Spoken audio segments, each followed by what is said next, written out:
Welcome to the deep dive.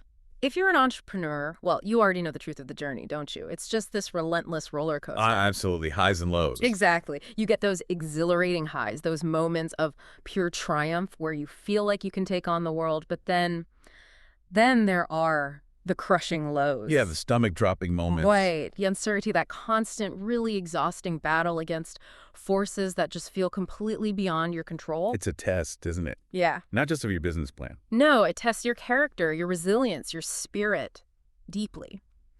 So today, we're embarking on a deep dive into something fascinating. How ancient Stoic wisdom, believe it or not, offers a really powerful blueprint for modern founders trying to navigate this wild ride. Our mission here is to pull out the most potent Stoic practices, the ones that can help you not just, survive the chaos, but actually thrive. Right. Build resilience. Build a resilient business. Build a steadfast mindset. We'll explore how Stoicism can help you transform those challenges into genuine opportunities, turn that nagging uncertainty into focused clarity, and maybe shift that paralyzing anxiety into calm, decisive action. It's about finding that unshakable inner core, isn't it? That's the goal, Yeah. the promise of the Stoic entrepreneur. And we've certainly gathered a pretty fascinating collection of sources to guide us through this deep dive. Looks like quite a stack. It is. We've got foundational texts like Lawrence Becker's A New Stoicism Revised Edition, which is, quite rigorous. Then there are the profound insights from Seneca, Breakfast with Seneca, his letters from a Stoic, just timeless stuff. Seneca's always so practical, despite the dramatic life he led. Exactly. And then Epictetus, his practical wisdom in A Stoic and Socratic Guide to Life, and the Enchiridion, which is like a handbook, and of course the Emperor Marcus Aurelius, his Meditations. Can't talk Stoicism without Marcus Aurelius. You really can't. We've also got modern interpretations, folks like Donald Robertson with How to Think Like a Roman Emperor, Ryan Holiday's The Obstacle's the Way, which many might know, and John Sellers' Lessons in Stoicism. Really accessible introductions. Good to have those modern bridges. Definitely. And complementing these, we've looked at Viktor Frankl's logotherapy. It offers such a powerful perspective on finding meaning, especially in adversity, which really, really resonates with the Stoic search for purpose. That link to meaning is crucial for founders, I think. It absolutely is. We'll even briefly touch upon Machiavelli's Discourses on Livy, maybe for a bit of a contrasting view on power and strategy, and perhaps some universal principles from the Dhammapada. Interesting mix. It is. But look, while the source stack is broad, our focus for this deep dive is laser sharp. It's all about applying these timeless philosophies specifically to the unique challenges you face on the entrepreneurial journey. So distilling the relevant bits. Exactly. We've concentrated on the philosophical and practical texts that directly speak to this mission, ensuring the insights are hopefully immediately applicable to your world as a founder. Okay, so let's really dig into this entrepreneurial landscape first. We use the phrase roller coaster of uncertainty, risk, and constant challenges. Let's unpack that. Yeah, it's not an exaggeration, is it? Not at all. I mean, think about market volatility, consumer tastes, tech trends. They can just shift overnight, right? And suddenly your best laid plans are, well, useless. Obsolete. And then the competitive pressure, it's intense. Oh, incredibly intense. Demands constant innovation, aggressive marketing, often those really draining price wars. Yeah, just fighting for every inch. And then there's the money, the ever-present financial risks. Yeah. From just scrambling to get that initial seed funding It's just hard enough. to navigating that treacherous path of scaling without, running out of runway, it's terrifying sometimes. Absolutely. And the people side, team dynamics. Oh, the complexities there. Hiring the right people, managing conflicts, trying to foster a culture where people actually want to work. It's a huge leadership challenge. And finally, let's be honest, the immense personal sacrifice, the sheer amount of time, the energy, your mental peace. Often your personal relationships take a hit. Yeah. Every founder has those stories, don't they? Sleepless nights, moments of just crippling doubt, the sheer weight of all that responsibility. It's a heavy burden. But what's so fascinating and where Stoicism comes in is that these external factors, the market shifts, the competitors, the financial stress, even the leadership demands, these are precisely the kinds of things Stoicism was designed to address. Really, it wasn't just philosophers sitting around thinking. Not at all. Many of them, like Seneca, lived incredibly turbulent lives. He saw extreme wealth, political power, but also got exiled, had to advise the notoriously volatile Emperor Nero. That sounds stressful. Understatement. and he was eventually forced to commit suicide. Yet, through all of that, he consistently wrote about how to deal with adversity, how to maintain that inner calm amidst total external chaos. Wow. As Lessons in Stoicism points out, the basic fact that life is full of adversity is a central Stoic idea. And philosophy's main job for them was to help people navigate through the ups and downs of life. So the entrepreneurial journey is kind of like a concentrated version of that. Exactly. It's a microcosm of the human condition that Stoicism seeks to prepare us for. It gives you the tools not just to sort of endure it, but to actually flourish despite it all. That's a really critical distinction, isn't it? It highlights that these aren't just, abstract business problems on a spreadsheet. They're deeply personal trials. They hit you where you live. Right. They test your character, your mental toughness, sometimes even your whole sense of self. It's not just about the bottom line. It's about how you react, how you adapt, how you find that inner strength to keep going when everything seems to be falling apart. When the funding collapses or the big client walks. Exactly. That personal dimension, that's often what pushes founders right to their breaking point. And this is where we can bring in Epictetus's really powerful analogy. He said the philosopher's like a doctor, and the philosophical school. That's a hospital for souls. A hospital for souls. I like that. Yeah, Lessons in Stoicism explains this framing. It suggests philosophy isn't just abstract theory for academics to debate. It's a practical hands-on tool. It's for healing and strengthening the mind. Like diagnosing and treating the internal stress caused by all those external pressures. Precisely. It shifts philosophy from being purely theoretical to something intensely personal and practical, aimed right at cultivating your psychological well-being. Okay, so for you, the entrepreneur listening, this means viewing Stoicism not as some, dusty old academic thing, but more like a philosophical user's manual. That's a great way to put it. A hands-on guide. A daily guide for mental and emotional resilience, right there in the trenches of startup life. It's about taking care of your soul, which in Stoic terms means your mind, your values, your character. All the internal stuff. Right, the internal stuff that ultimately determines the quality of your life, pretty much regardless of what's happening outside. Which links beautifully to logotherapy, actually. Viktor Frankl. Yes. Frankl, in his book Logotherapy, emphasized identifying and encouraging what he called the will to meaning in a person, even when they're suffering intensely. Finding purpose even in hardship. Exactly. For an entrepreneur, this soul or spirit becomes that deep wellspring of meaning and drive. It's what can sustain you when external success seems miles away or keeps getting delayed. Because that meaning comes from within. Precisely. Logotherapy sees us as these unified wholes, body, mind, and spirit. It fits perfectly with the kind of holistic resilience Stoicism promotes, focusing on that deepest, most authentic source of motivation. And here's where we hit the absolute core, the bedrock of Stoic practice. The concept of control, what's really in your power. Okay, this sounds fundamental. It is. Epictetus taught very clearly that nothing lies completely in their power except their judgments and desires and goals. Everything else. Like what? Well, our bodies, our possessions, our reputation, worldly success, the weather, what other people think of us, all of that, Epictetus said, are things not up to us. Things not up to us, okay. This distinction is absolutely fundamental. It gives you a clear, practical framework for where to invest your precious mental and emotional energy, and crucially, where to practice acceptance, where to just let go. Wow, okay, that's a huge distinction. So what does that actually mean practically for an entrepreneur day to day? Well, think about it. You absolutely control your effort, right? Your commitment to your vision. Okay, yeah.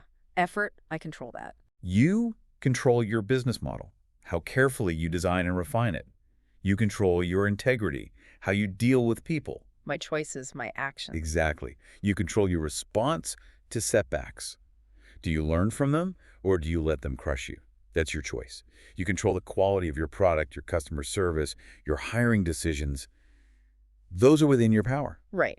But what don't I control? You absolutely don't control external market demand. It can swing wildly, unpredictably. True. You don't control what your competitors do, no matter how much you might wish you could. Definitely not. You don't control the final decisions of potential investors or those big global economic shifts. Trying to control those things, well, the Stoics would say it's a recipe for disaster. For frustration, wasted energy, unhappiness, basically. Exactly. Pure frustration. And Lessons in Stoicism lays out the consequence very clearly. If your happiness depends on things outside your control, your happiness itself is extremely vulnerable to forces out of your control. That makes perfect sense. You're setting yourself up for disappointment. You are. The book says frustration and disappointment are almost guaranteed if you keep trying to control the uncontrollable. So this isn't about giving up. It's not passive. Not at all. It's about a profound reallocation of your most finite resource, your attention, your energy. It's about focusing it laser-like on what truly matters and what you can actually influence. It's about recognizing where your real power lies. Precisely. It's an exercise in extreme focus and agency. I see. That's powerful, especially when you're dealing with difficult people, which, let's face it, happens almost daily in business. Oh, constantly. I read Epictetus had this famous response to a man who was really troubled by his brother's anger. He basically said, nothing. You can do nothing about it. Right. Harsh but direct. But the focus shifts entirely, doesn't it, to controlling your own reaction, your own judgments about the situation. Exactly. So if you've got a co-founder acting erratically, or a key employee is just not performing, or an investor's being completely unreasonable, instead of thinking, why are they doing this? They need to change. Which is trying to control the uncontrollable. Right. An entrepreneur applying this shifts to, okay, I cannot control their actions, but I can control how I respond. My judgment, my next move. Yeah. I can choose to stay calm, I can address this constructively, or maybe I need to strategically distance myself. The point is, you don't let their behavior hijack your peace of mind or your ability to think clearly. That mental shift is revolutionary, isn't it? Uh-huh. It puts you back in the driver's seat internally. Absolutely. And central to this internal control, this ability to choose your response, is the Stoic concept of prohairesis. Prohairesis. How do you spell that? Prohairesis. It's essentially your inner moral faculty, your reasoned choice, your true self, your volition, your judgment, your character. Okay, so the core of me. Exactly. A. Long, in his book on Epictetus, actually calls it Epictetus' most noteworthy feature of his entire philosophy. It's that central. This prohairesis is your inner core of judgment, consciousness, your goals, your desires. It's the true self that remains autonomous, sovereign, ultimately free, even when everything outside is chaotic. Like an inner citadel. That's a perfect metaphor. It's your inner citadel, your core operating system that nothing external can touch without your consent. Understanding and strengthening your prohairesis, that's the ultimate act of self-preservation and empowerment for any entrepreneur. Okay, so once we really grasp that our inner core, our prohairesis, is truly ours to command, the next critical step, especially for entrepreneurs, seems to be mastering perception. How we see things. Right. There's that quote from Guillaume de Verre, another Stoic thinker. Our opinions torment us more than things themselves. That really hits home, doesn't it? It does. It suggests the suffering is often self-inflicted, based on our interpretation. And in business, success often hinges on seeing reality clearly, accurately, objectively, not through a lens distorted by fear or unrealistic hope or past baggage. Yeah, perception is everything. Ryan Holiday in The Obstacle is the Way puts it really well. What is perception? It's how we see and understand what occurs around us and what we decide those events will mean. What we decide those events will mean. That's the key part, the controllable part. Exactly. That decision, the meaning we assign, is entirely within our control. And that's where we can reclaim enormous power over our emotional state. To get that clarity, Marcus Aurelius used a technique we can call cognitive distancing. Cognitive distancing sounds like modern psychology. It really does.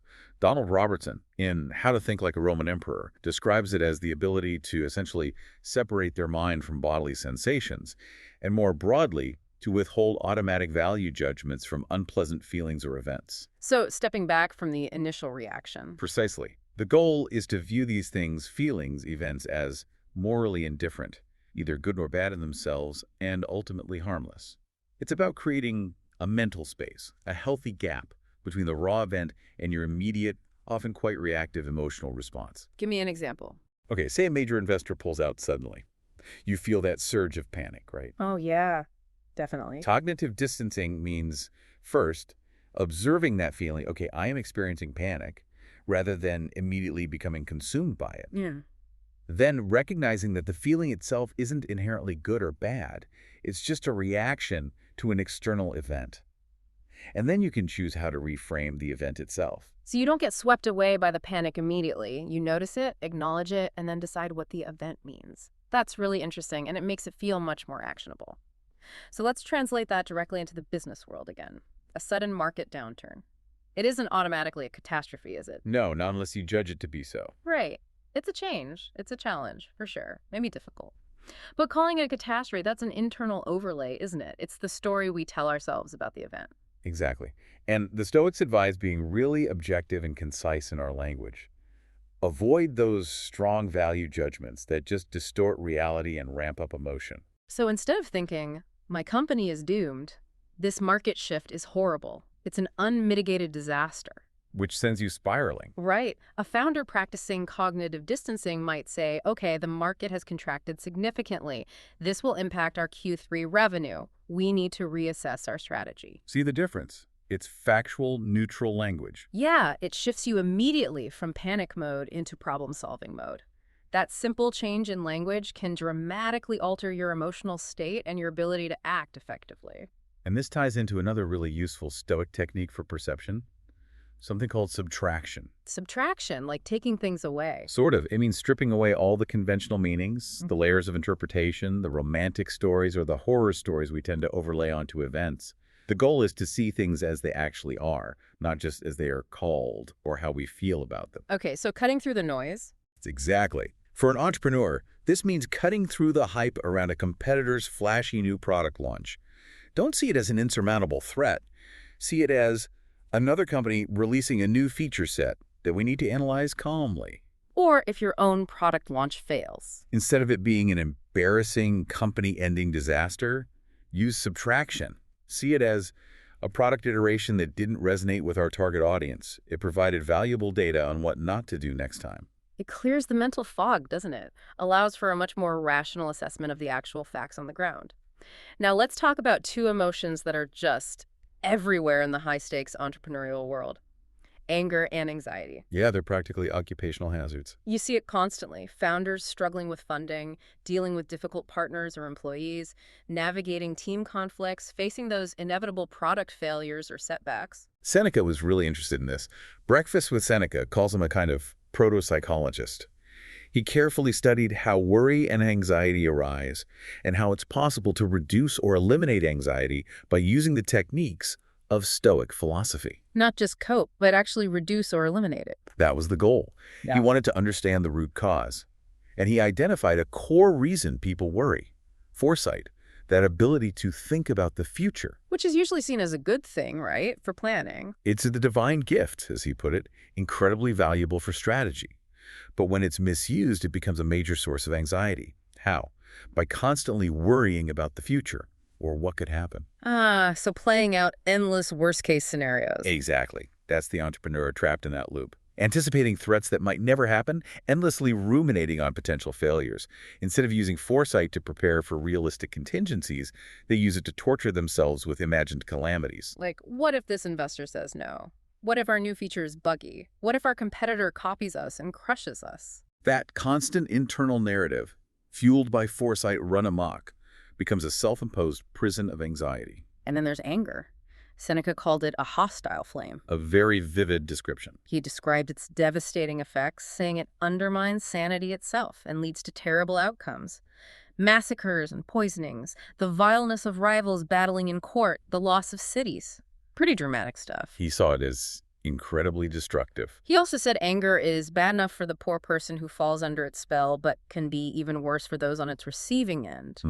In a business context, that's huge. Anger can just ruin crucial partnerships, alienate your best employees, sour relationships with investors, and lead you to make rash, irreversible decisions in the heat of the moment. It obliterates rational thought, doesn't it? And it poisons the very environment you need to succeed, one of trust and collaboration. So the Stoic perspective on these emotions is quite nuanced. They'd say, look, feelings are just feelings, neither good nor bad, and everyone experiences them. Okay, so they're not saying don't feel anything, like being a robot. Not at all. That's a common misconception. The real enemies for the Stoics are the extreme negative emotions or passions. These are the ones based on false opinions or distorted judgments, and they are deeply harmful to one's inner character. So it's the extreme, irrational versions that are the problem. Exactly. Breakfast with Seneca puts it starkly. An entrepreneur enslaved to a passion is living under a tyrant. You lose your peace of mind, you lose control to something outside your rational core. Like the passion takes over. Yes. Seneca saw these extreme passions as kinds of little mental illnesses that hijack your mind, making objective judgment impossible and leading straight to self-sabotage. Feelings are natural. Letting them become overwhelming, irrational passions, that's the danger. So what's the practical advice then? How do you stop that hostile flame from taking over? The advice is clear and urgent. Reject straight away the first signs of anger and resist its beginnings. Catch it early, like nip it in the bud. Exactly. Because once you're carried away, once that flame is roaring, reason just goes out the window. It's too late. And they saw anger as a form of judgment. Yes, fundamentally, we interpret a situation in a way that we decide justifies our anger. An employee makes a mistake. We could judge it as a learning opportunity, or we could judge it as a personal affront or sheer incompetence. That judgment is the anger. Ah, I see. The judgment creates the feeling. Largely, yes. Yeah.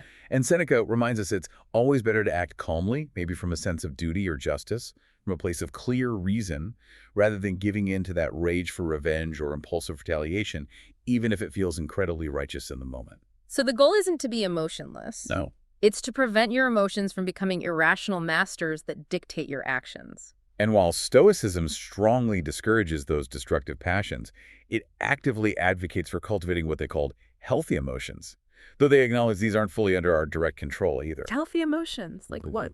Things like a healthy feeling of aversion to vice, which sounds like having a good conscience, sense of honor, dignity, integrity, and also the desire to help both ourselves and others through friendship, kindness, and goodwill. So positive social emotions. Exactly. They saw these as natural outgrowths of living virtuously and rationally. They provide a solid foundation for ethical business practices and building strong, positive relationships. One really powerful, healthy emotion for entrepreneurs to cultivate, it seems, is gratitude. Hugely important. Robertson, in How to Think Like a Roman Emperor, has this great line. To desire something is to imagine having what you don't have. Gratitude, on the other hand, comes from imagining the absence of things that are currently present. That's a profound flip, isn't it? It really is. For an entrepreneur, think about that shift. Instead of constantly focusing on what's missing the next funding round, more market share, beating the rival, getting to unicorn status. The endless more. Right. Gratitude roots you in the present reality of what you have achieved, what you do possess.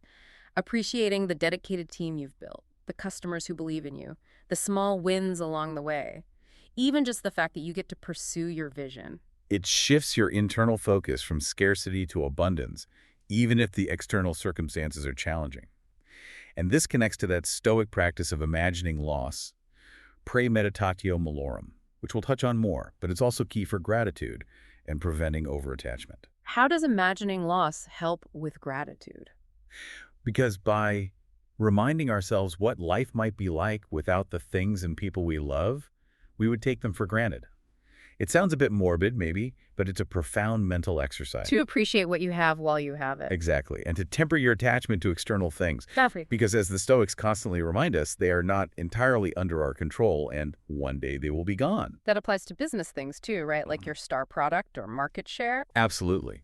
Or a key patent, or even your core team members. If an entrepreneur constantly worries, what if we lost our lead developer? Or what if this product becomes obsolete? That breeds anxiety. Right. But the Stoic approach flips that. You use that thought exercise to cultivate appreciation for the present contributions of that developer or the current success of that product. It fosters a mindful gratitude for things while they are here. Instead of just fearing their eventual loss. Precisely. Everything is, in a sense, on loan from fortune. Recognizing that allows for greater appreciation now and less suffering when change inevitably comes. That's a really powerful reframing. Okay, another core Stoic motivator, maybe one that gets overlooked in our very individualistic culture of entrepreneurship, is duty. Yes, duty, or officium in Latin. For Stoics, living virtuously means devotion to the greater good and involvement in public affairs, that is, in the work of helping others. It's fundamentally social. This seems to profoundly redefine entrepreneurial success, doesn't it? Moving beyond just personal profit or fame. Way beyond. And aligning it with contributing something meaningful to society. It encourages you to ask, how does my business actually serve the community? What positive impact am I making beyond my own bank account? Am I creating real value for others or just extracting value for myself? Right. That perspective can infuse the whole entrepreneurial journey with a deeper, more resilient sense of purpose, especially when things get tough financially. Okay, so moving from internal resilience into action, One of those proactive and, frankly, powerful Stoic strategies is premeditatio malorum. Premeditation of adversity. Sounds ominous. It sounds it, but it's actually incredibly practical. How to think like a Roman emperor explains it as patiently visualizing every major type of misfortune one at a time as if it were already happening to them. Like a mental rehearsal for disaster. Exactly. Think of it like stress inoculation in modern psychology. You're building a general psychological resistance to potential shocks before they happen. So instead of just hoping for the best and then being completely blindsided when things go wrong. Yeah. You prepare your mind for it. You mentally walk through it. This strips potential misfortune of its power to surprise and overwhelm you emotionally if it does occur. Okay, so for you, the entrepreneur, this means going beyond just standard business contingency planning, like having backup suppliers. It's deeper than that, more personal. It means engaging in this deeper, more personal scenario planning, not just for best case outcomes, but actively imagining the really tough failures. Like what? Like, what if there's a massive supply chain disruption? What if a sudden market shift makes our core product totally obsolete? What if we unexpectedly lose our key technical lead? Or even, what if the entire business collapses? Things people usually try not to think about. Exactly. But the point isn't to be pessimistic or attract bad luck. It's about rigorous psychological preparedness. Seneca basically said it's illogical to think about some misfortune. Oh, I didn't think that could happen to me. Especially when you know it could happen, and you've seen it happen to plenty of others. Right. Why would you, as an entrepreneur, be magically exempt from the universal laws of change and setback? This exercise helps you mentally detach a bit from potential losses, making it easier to think clearly and act rationally if they actually materialize. Absolutely. Seneca's advice was blunt. Prepare for every eventuality, including those that we'd rather did not happen and prefer not to think about. Yeah. Don't just assume that everything will work out as we hope or expect, for it's unlikely to do so. Wow, that's unblinking realism. It is, but it strengthens you. It doesn't weaken you. It builds a kind of anti-fragility. You actually become stronger by anticipating and mentally preparing for disruption. And Epictetus was similarly direct about accepting mortality, wasn't he? Oh, yes. He said, "You are a fool to want your children, wife, or friends to be immortal. It calls for powers beyond you." That same logic applies to your business. My business is mortal, too. It is. It's subject to forces way beyond your direct control. Accepting this mortality for your business, for your product, for your market share, paradoxically, it frees you up. It frees you to invest fully in the present moment, to focus intensely on what you can do today, right now, rather than being paralyzed by fear of future loss.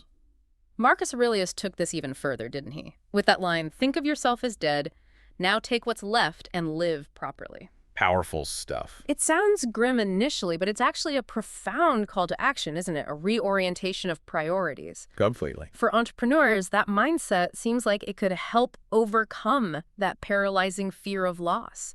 It could encourage taking necessary, calculated risks. And it prioritizes purpose and meaningful action now over just avoiding potential failure later. If you view every day, every moment as a kind of gift, a bonus, beyond what you're owed by the universe, you're much more likely to use it wisely. To pursue your mission with real conviction. To build a legacy that isn't just dependent on external success or things lasting forever. It's about living and building with that awareness of impermanence, which makes your present efforts feel all the more vital and meaningful. Now, when it comes to actual decision-making in the business, Stoicism offers some very practical, almost algorithmic logic. Algorithms from ancient philosophers. Well, sort of. Lawrence Becker's A New Stoicism introduces what he calls the rule of the best means, basically. If we can identify some course of action or trait X as a practically possible means to achieving one or more of the goals we are pursuing, and it is the best of the practical possibilities, then nothing else considered, we ought to do X. Okay, break that down. It's just a clear, rational framework for choosing the optimal strategy. It aims to remove emotional bias, wishful thinking, or personal preference from critical choices. So for an entrepreneur facing a strategic decision, say choosing between two different marketing channels or maybe two different product development paths, it's about rigorously identifying the most effective, most virtuous path forward given your actual resources and your overall goals. It cuts through things like emotional attachment to an idea, or the sunk cost fallacy. We've already put so much into this. Or just personal comfort zones. It focuses purely on rational effectiveness. It's not about what feels good or what you like, but what is objectively the best means to achieve your goal, aligned with your core values. But what about those tricky situations where you have, say, several routes to the same goal, none superior to the others? Yeah, that happens a lot. Analysis paralysis sets in. Exactly. In those cases, the Stoics suggested resolving the indecision by making an arbitrary choice among the options that are truly in equipoise, basically, equally balanced. Arbitrary, just pick one. If they're genuinely equal after rational analysis, yes. This is a crucial insight to prevent what Becker calls the indecision of Buridan's ass. Buridan's ass. Yeah, the metaphorical donkey starving to death standing exactly between two equally appealing piles of hay because it simply cannot decide which one to eat first. Ah, okay. Paralysis by choice. Precisely. The Stoics recognize that endless analysis when faced with equally good options is just another form of harmful inaction. That is incredibly relevant for entrepreneurs. We face analysis paralysis all the time with complex choices where there's no single obviously best option. Multiple good paths forward. Right. Maybe two different acquisition targets look equally promising, or two market expansion strategies seem equally viable with similar risks and rewards. Once you've done the objective analysis, if several options genuinely seem pretty equal, sometimes the best choice is just to choose one decisively and move forward. Get momentum back. Exactly. Indecision itself is often more costly than making a less than perfect choice with conviction, because indecision just wastes precious time and kills momentum. The Stoics give you permission to break that stalemate. Now, going even deeper than specific actions, the Stoics place huge emphasis on living in accordance with nature. What did they mean by nature, like trees and rivers? Well, yes, harmony with the external world, the cosmos, but also crucially harmony with our own human nature. Okay, what did they see as human nature? They viewed humans as fundamentally reasonable and decent social animals, naturally inclined towards virtue, community, cooperation, and rational thought. So, living according to nature means not fighting against the basic realities of the universe or against your own best, most rational, most social self. Okay, so for an entrepreneur, how does that translate, living according to nature? It strongly implies operating ethically with integrity, recognizing that, as Marcus Aurelius often reflected, we are made one for another. We're interconnected. So it pushes back against purely self-serving business models. Absolutely. Yeah. It encourages a vision of business that actually contributes positively to society, that operates within the natural order of human cooperation and mutual benefit. Your company isn't an island. It's part of a larger ecosystem. Customers, employees, partners, the community. All right.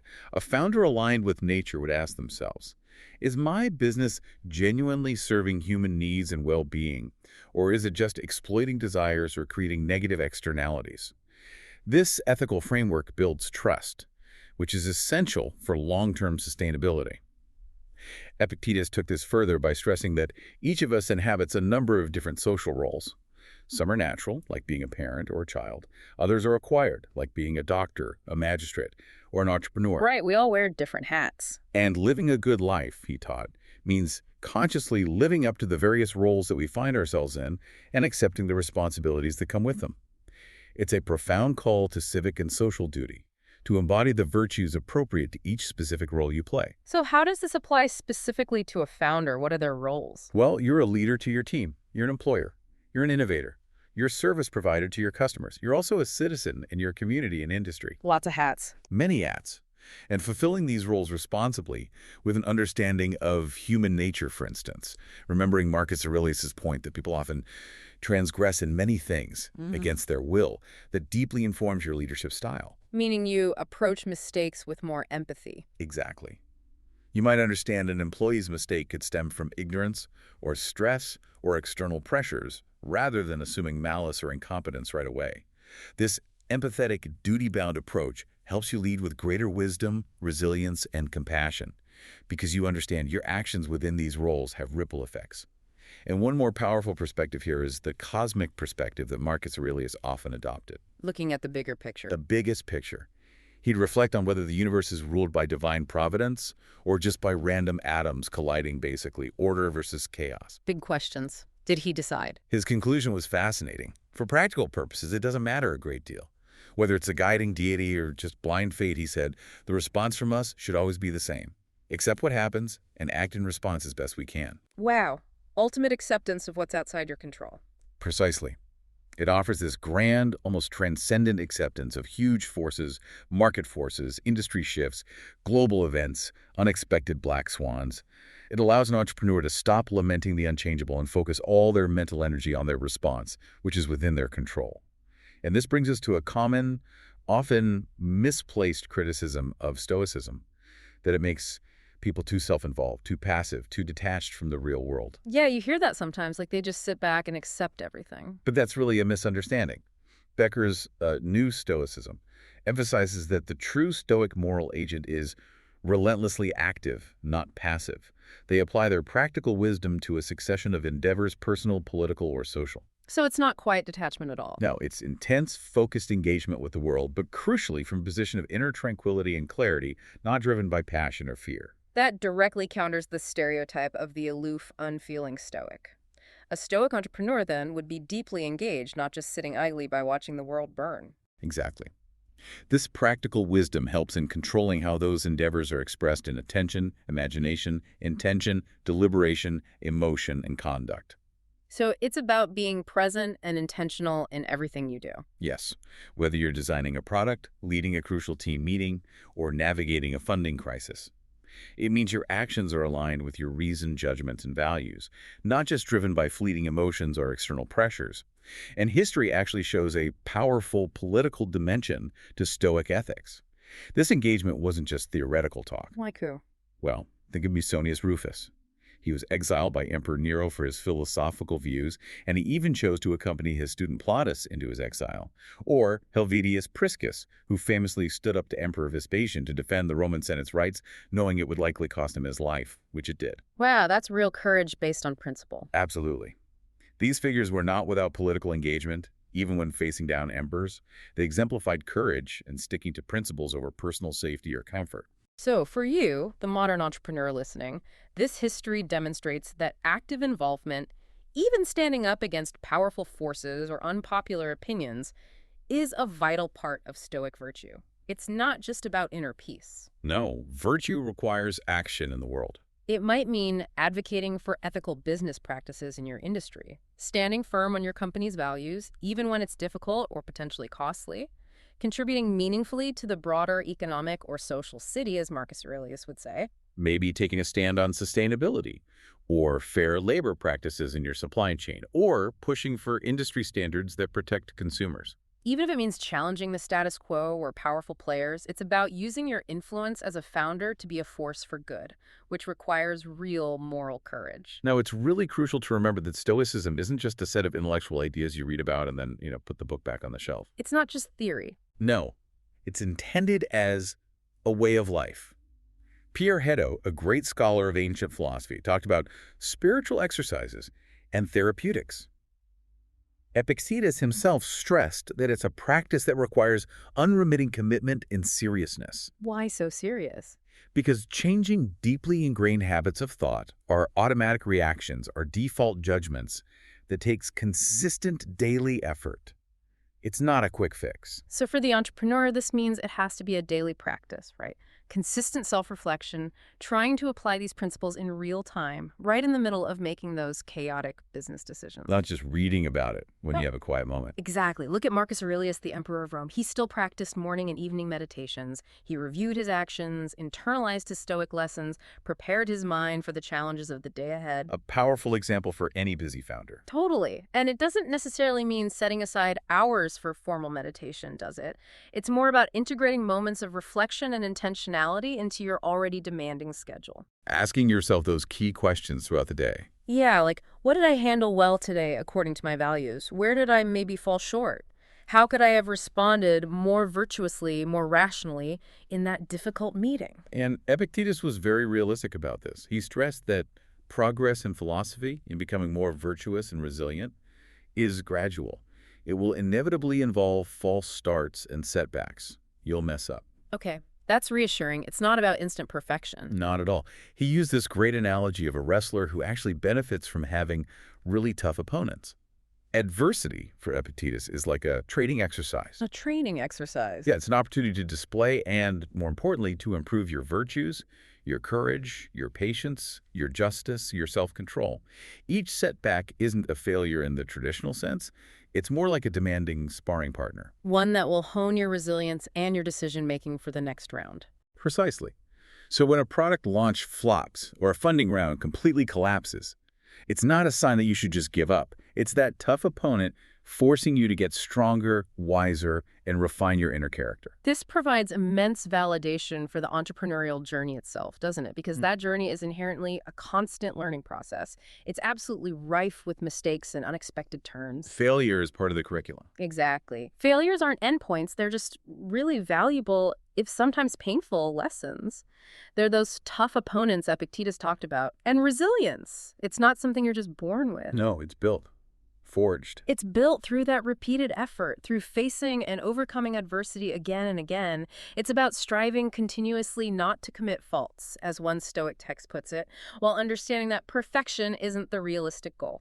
The goal is continuous improvement, the unwavering commitment to walking a virtuous path even when you stumble. It's the pursuit of excellence, not the impossible attainment of flawlessness. Now, Epictetus, in his Stoic and Socratic Guide to Life, deeply integrated the Socratic method into his teaching. He actually stated that the beginning of education is the scrutiny of terms. Scrutiny of terms, like defining your words. Exactly. Questioning everything, especially your own assumptions, your own use of language, to make sure you truly understand the meaning of the concepts you're using. Socrates' famous focus on the unexamined life being not worth living. That's central here. So for an entrepreneur, this means rigorously examining your core assumptions about your market, your product market fit, your business model, even your own underlying motivations for doing what you do. Self-awareness. Yeah. Asking what is X about fundamental concepts like success or failure or value or innovation, and digging much deeper than the surface level, often culturally fed definitions. So, for example, instead of just blindly accepting the popular definition of success as, say, achieving a massive exit or becoming a unicorn. Which is purely external. Right. A Stoic entrepreneur using the Socratic method would scrutinize that term. They'd ask themselves, okay, what does true success actually mean for me? Is it purely financial gain? Or is it about the impact I create, the purpose I fulfill, building a resilient team, contributing something meaningful? That kind of rigorous self-examination can reveal profound insights and, crucially, prevent you from chasing illusory goals that won't actually lead to fulfillment. Epictetus observed that people often make mistakes by heedlessly applying their preconceptions to particular instances. They jump to conclusions based on unexamined assumptions. Like what kind of preconceptions? For example, thinking I am sick or I am a pauper. These, Epictetus would argue, are misapplications. The illness or the lack of money, those are external circumstances, external events. The judgment that this external event makes you fundamentally sick or a pauper, that's the error in thinking. You're letting the external define your internal state or your self-worth. Okay, I can see how that translates directly to entrepreneurial self-deception. Like maybe believing your product is inherently brilliant without any real market validation just because you love it. Or the opposite, equating temporary personal financial struggles with being a complete and utter failure as a person, rather than seeing it as a challenging external circumstance you need to navigate. Or maybe accepting that just because a competitor raised a huge round of funding, they are inherently better or more successful than you are. Exactly. The Socratic method encourages this relentless, honest self-assessment to try and catch these harmful cognitive biases and false equivalencies before they take root and distort your judgment. The Stoic school itself also placed great value on mentorship and community. It wasn't just about solitary reflection. They learn from each other. Very much so. Epictetus' school in Nicopolis attracted many students, and even eminent visitors like Emperor Hadrian came to listen. This shows the appeal of his practical, life-oriented philosophy. He encouraged his students to really concentrate on his thoughts, discuss them, and most importantly, apply them in their lives. There was a strong emphasis on direct learning and shared practice within a supportive intellectual community. That really highlights the invaluable role of mentorship for entrepreneurs today, doesn't it? Learning directly from those who seem to have mastered some of these principles in their own business lives, or at least have navigated similar challenges successfully. You don't have to reinvent the wheel entirely. Right.